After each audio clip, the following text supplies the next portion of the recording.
Hi, I'm Roseanne. Right now I'm in the historic Canal District of Amsterdam. The Netherlands, known for its deep horticultural roots, is home to many beautiful gardens. In this video, I'm excited to share with you 4 unique and lovely private gardens.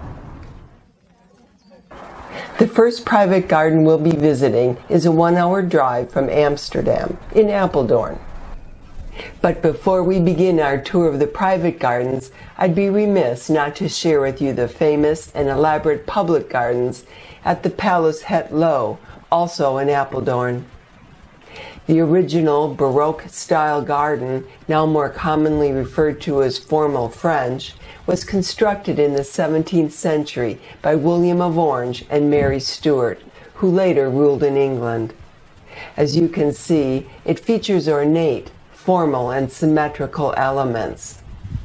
A grid or axial pattern, complete with gravel walkways, statues, and fountains, are all hallmarks of this Baroque style. It certainly feels like a garden meant to impress, and was famous throughout Europe at the time. As a tourist, Het Loo is a must-see if in the area.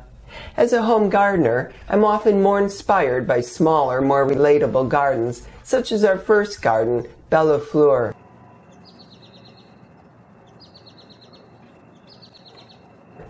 Here I am, standing at the rather grand garden entrance. Bellefleur means beautiful flower in English, and what an appropriate name for this garden. Beautiful flowers are everywhere, lining borders, draping over arbors, in beds, and in containers.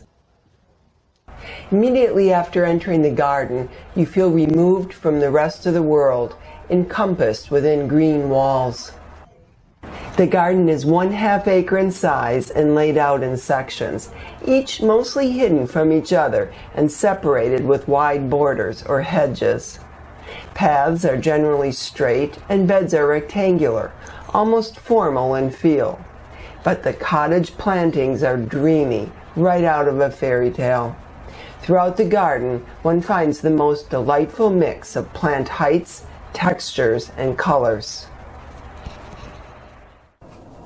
Following a narrow path from the entrance, garden visitors are first met with a sunny seating area, surrounded by wide, colorful borders. What a lovely place to sit and enjoy the garden. As a fan of vines and climbers, I'm immediately struck by the prevalence of rose-covered arbors. They ceremoniously cover garden paths or entrances to other parts of the garden.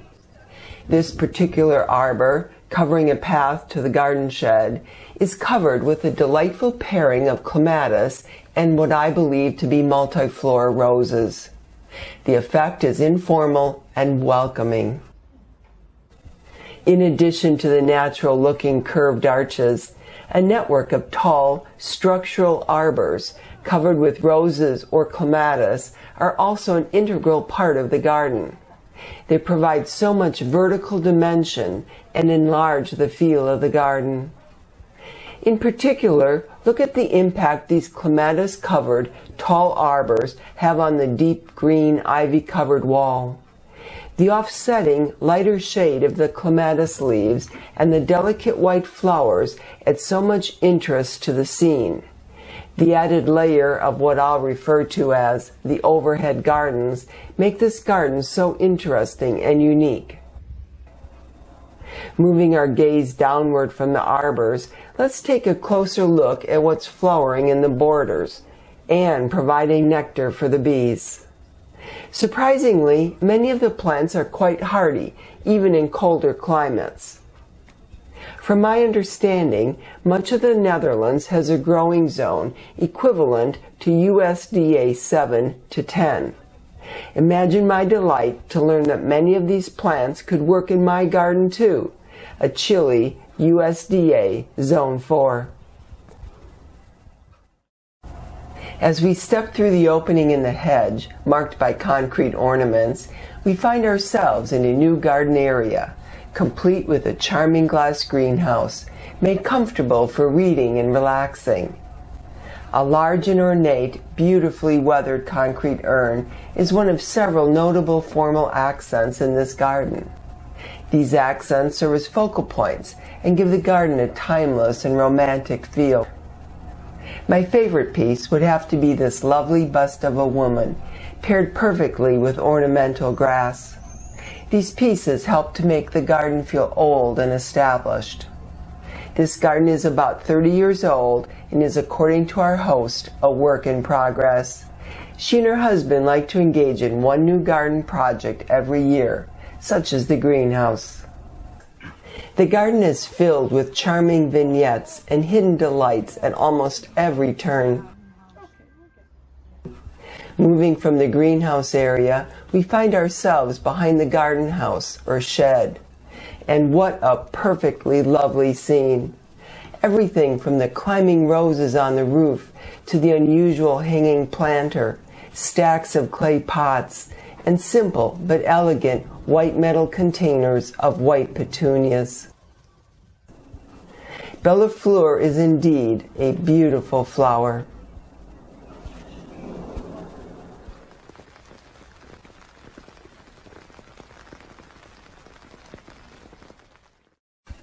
The next garden I'd like to share with you, also located in the Apeldoorn area, is Annaparte, so named after our host and garden designer, Anneka. I found it almost hard to believe, but this lush and established garden is only about 5 years old. It has an inviting and easy flow, perfect for a leisurely stroll, even in the rain. 15 unique but integrated borders or beds are separated by crisp grass paths.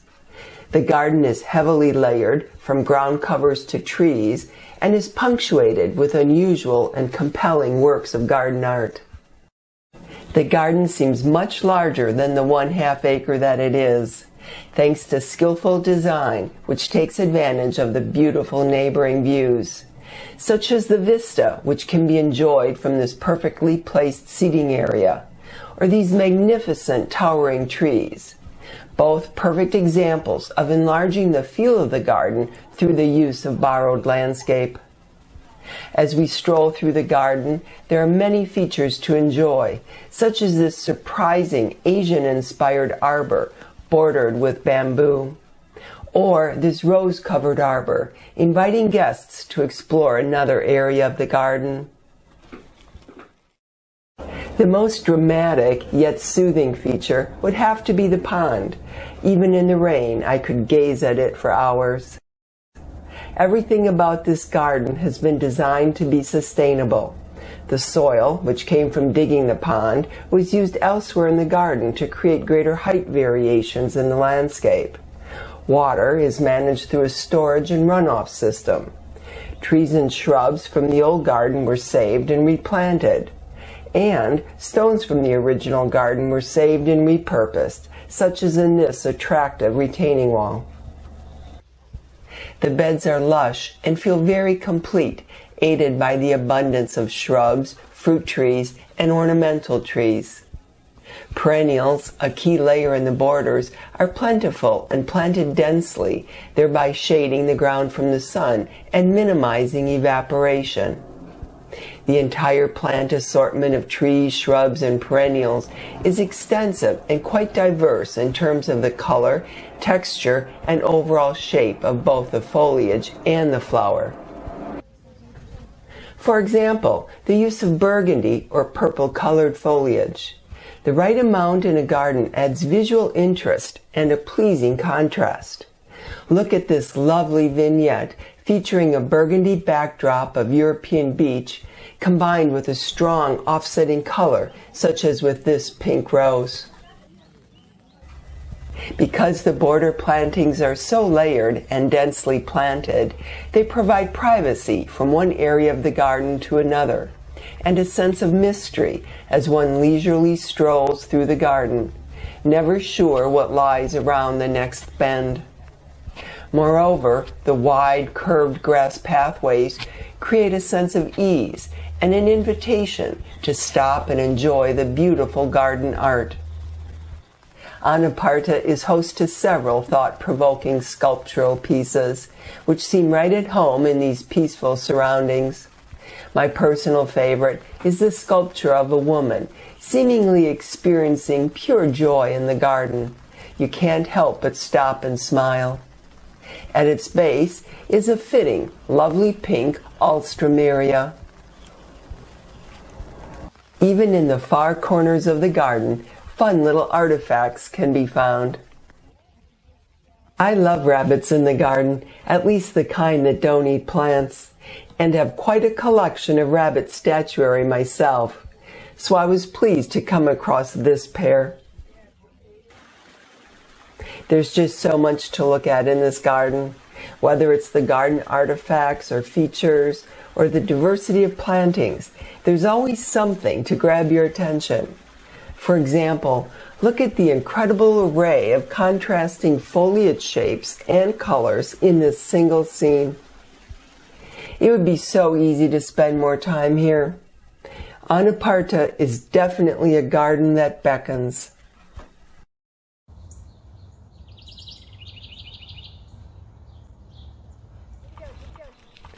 Today I'm delighted to be at the stunning and expansive gardens of Wiersse. Relatively speaking, this estate is quite large and spacious enough to accommodate both a romantic English landscape-style garden and formal gardens. The same family has owned, designed, and managed the gardens since 1678. The English landscape style, popularized in the 18th century, features large, open, natural-looking spaces with select focal points, such as these twin topiary forms. The gardens are 34 acres and are surrounded by another 70 acres of landscape park.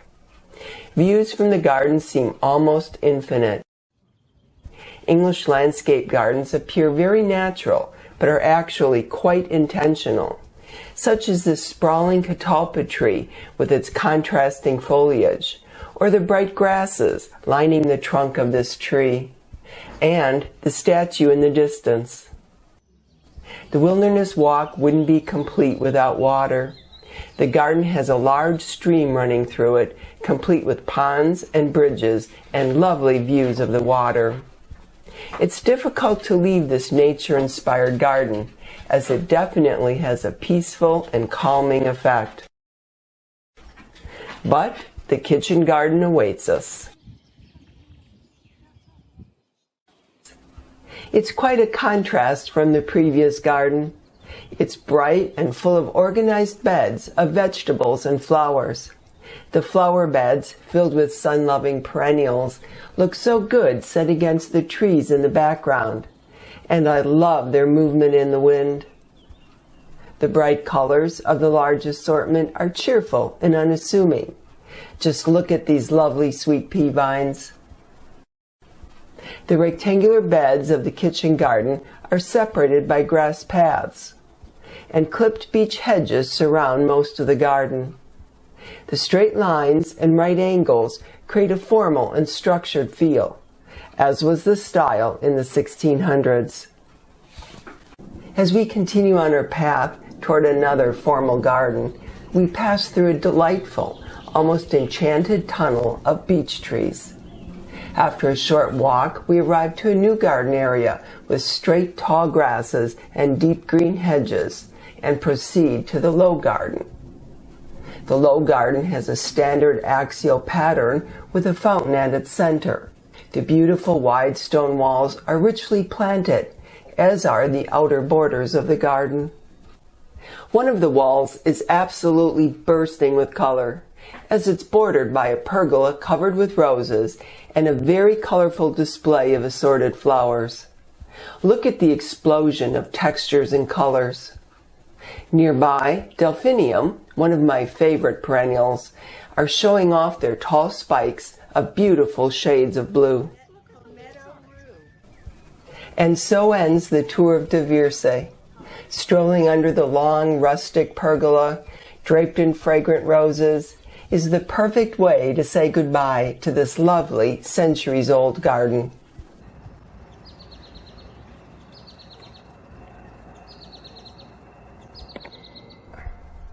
We're in northern Holland today, visiting the last garden in our video garden tour. As you will see in the video, there are many things that make this garden special, such as its spectacular rose garden. But something that makes the Lang Huys garden extra special is that it's part of a UNESCO World Heritage Site in the Beemster, an area roughly 25 square miles in size. The garden has been carefully designed to take advantage of vistas overlooking the Beemster, an area built entirely on reclaimed farmland. That is, reclaimed from water some 400 years ago. The Beemster also boasts many original wood farmhouses, such as the Lang Huys, built in 1632. Before we enter the garden, we're greeted with a majestic old linden tree, providing welcome shade on a hot day. The first visual peek of what's in store for the garden visitor is this long sight line to the surrounding landscape, bordered and covered by purple foliage.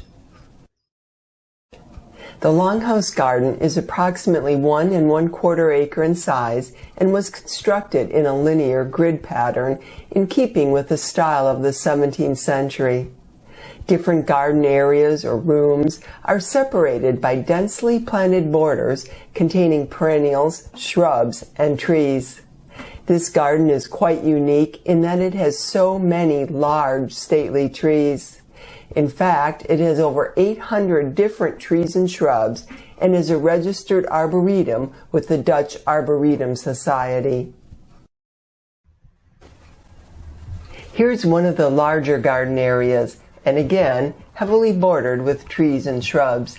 It's a formal style, with a focal point, layered hedges, and entrances that provide an enticing view to the neighboring gardens and beyond.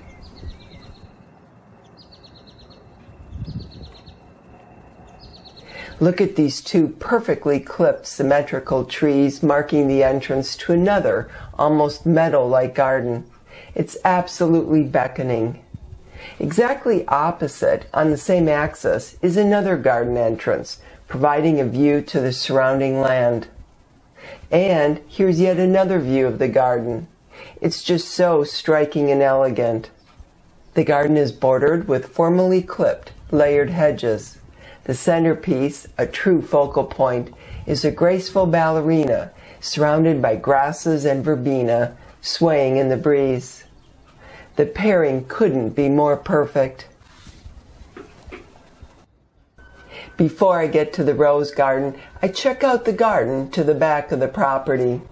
Here I find a grid of narrow connected paths, all of them straight and searching for additional views. They're perfectly maintained and bordered with a delightful array of trees and shrubs. I find the layers upon layers of differing shades of green to be very soothing. One path, on the very edge of the garden, led to this delightful seating area, situated on the corner of the property and overlooking the surrounding farmland. It looks so inviting and comfortable. Recycling is important in this garden scheme, and this cleverly crafted bee house is a perfect example. Walking back from the seating area, you follow a long, straight path leading back to the formal gardens. On the way, we pass the vegetable garden. I just love the bright orange nasturtiums, good at attracting pollinators to the area. In this case, I believe I've saved the best for last. Calling us to pass through, this clematis-covered arbor marks the entrance to a formal rose garden. Upon entering, it feels as though we're enclosed, shut out from the rest of the world. Overhead rose-covered arbors create an added sense of enclosure. The garden begins with a lovely small pond area bordered by an assortment of colorful and fragrant roses. Beyond the pond area is another gorgeous display. Perfectly symmetrical, clipped boxwood hedges and topiary forms help to extend the formal feel of the garden. I find the solid deep green of the boxwood hedges to be soothing, a perfect way to set off or frame the beautiful roses. Not only is the Lang Huys garden built upon much history, this ornamental garden and arboretum is a true sight to behold.